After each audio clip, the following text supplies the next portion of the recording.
Hello everybody, welcome back to Evolve. We're going to be playing as METEOR Goliath in this one. We are on Refueling Tower against Kyra, Bucket, Wasteland, Maggie and Parnell.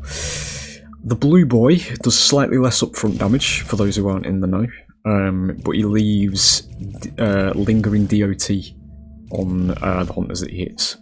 So, he's basically the, well, not necessarily a hard counter, but the problem for single target healers. Kyra is one of those. So, well, she sort of is one of them, but if the team clumps together, then she isn't, because she's a skill shot medic who fires healing grenades. So they do have a blast radius, so if everybody's in the blast radius to get healed.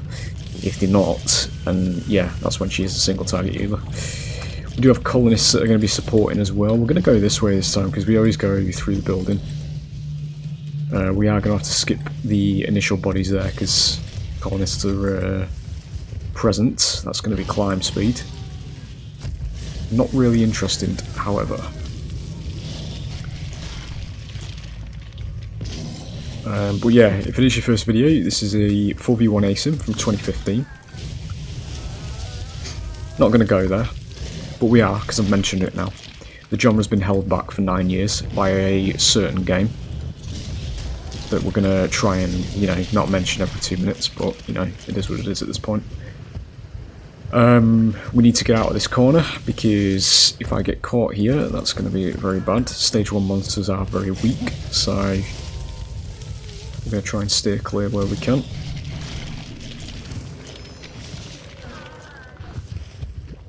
Would need my flame breath, thank you, just before they run off.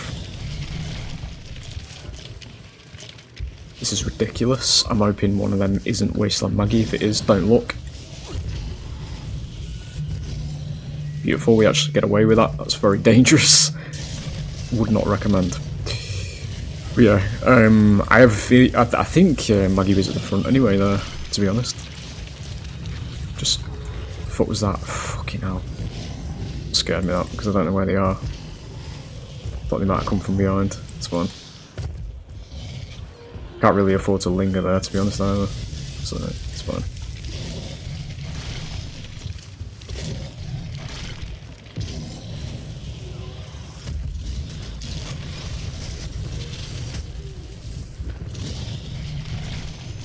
Just continue filling that meter up. That's going to be what we need.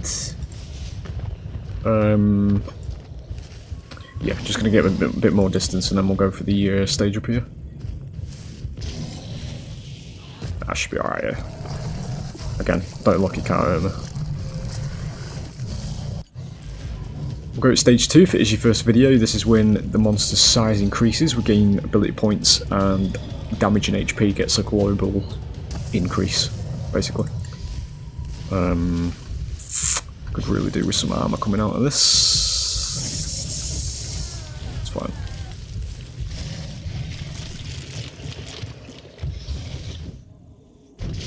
What are you doing there? Can you be deceased, please, very quickly, because I need to kind of eat you. It's fine. Keep going, keep going, keep going, keep going, keep going, keep going, keep going. There it is, it's fine. I've just used Maggie as terrain to pick up a rock there, that's hilarious. We'll go for look at here, who's cheaping me, that's fine. So yeah, the way you actually play this monster is you split your damage between everybody. The two, fucking hell, I didn't throw a rock there. The two that I'm actually targeting are actually clumped together, so I think he's doing a lot better at the moment. Let's get everybody in that. We are looking at getting out there, yep. It's fine. We've got no armor now. Red bar damage is permanently lost unless you evolve or get the tyrant buff. So, you only get 2 evolves a game. It's generally wise to not lose as much of it as, well, lose as little of it as you can. I have been in work today, fellas, so my brain's not working at full capacity, so, you know, it is what it is.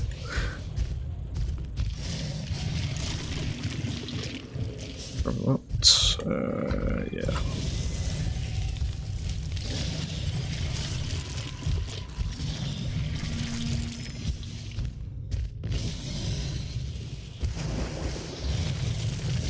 Okay, never mind then. That's fine. We're full. I was just trying to get an extra 2 bars. You do have reload times, so they found the mammoth bird, which is actually my best buff as this monster, but it's fine. Weird ass camera angle there, I couldn't really do anything about that. While he is isolated, I'll go for him.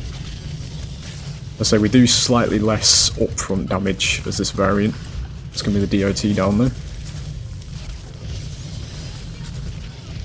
Just give me the money down. Colonist actually body blocks that. Bots in this game are actually quite good. Yeah, that's fine, get out. Before we lose a bit too much HP, we're probably just going to evolve here, to be honest. We've lost about 2/3, so... We will go and ascend. Just do it here, to be honest. We're going to be getting the revives anyway, so it should be fine. We will max rock on this variant, and just buff charge up as well. Rock is a very strong snipe ability. Also just does a lot of damage, so the flame breath isn't as great on this variant because it's more of a tool than an actual attack to apply your DOT with. So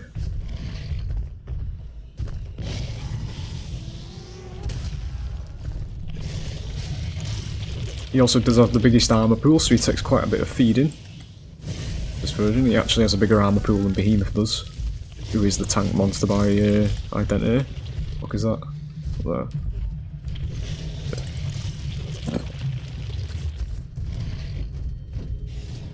I'm good now.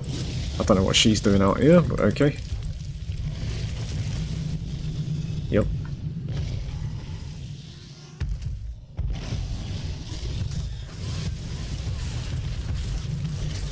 Go for bucket while he's out positioned. Even better. Yep.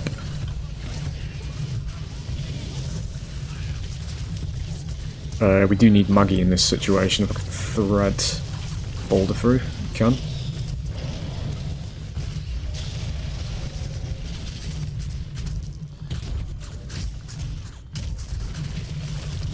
Really don't want you at the moment, but you know, if you're gonna literally feed yourself to me, that's good. Yep.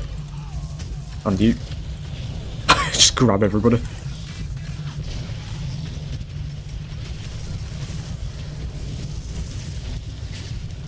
Kind of just sandbag them there, to be honest, just to stop them getting this revive off.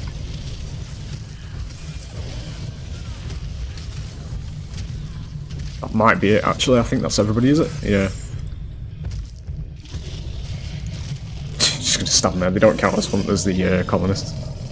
Pretty short finish on that one, to be honest. Yeah, 7:30. So, with a stage 3 monster standing in a room like that, it's obviously not the best idea. Stage 3 monsters will massively outpace hunter damage in situations like that, so yeah, that's literally what you saw there. Good positioning, fighting outside as well is better for against stage 3s. Probably in situations like that, it's best to stay indoors when he's not around, because then you don't get sniped by rocks, especially with this one where it's the rock at stage 3 on this variant of Goliath. You can literally cross map it. You can launch it and it'll hit shit on the other side of the map with the speed it travels at and the way it's quite floaty. It's got an insanely long range, but once he gets there, you need to move outside. Back in the day, ladies and gentlemen, this is how old I am. I'm going to show you a bit of, well, I'm going to display a bit of reference in here just to tell you what it's like. The Blood Harvest finale on Left 4 Dead is basically how you have to fight this version of it. Whenever the tank arrived, get the fuck out the farmhouse. Essentially, that's what that's what it is. Get outside, get in the yard, and fight it out there. You know, that kind of situation. That's basically what it is. That's the analogy I'm using. Stay indoors when he's not around. Once you hear the footsteps of him approaching, get outside, because then situations like you've just seen doesn't happen, basically, because he'll just he's got too much. Well, depending on how much HP he's lost and how much he's gained from his evolve, you know, he's got too much for you to deal with in a tight space. So there it is. Hope you've enjoyed as always anyway. Bit of a short one, but you know, some of them are like that. And I will hopefully see you for the next one. Bye.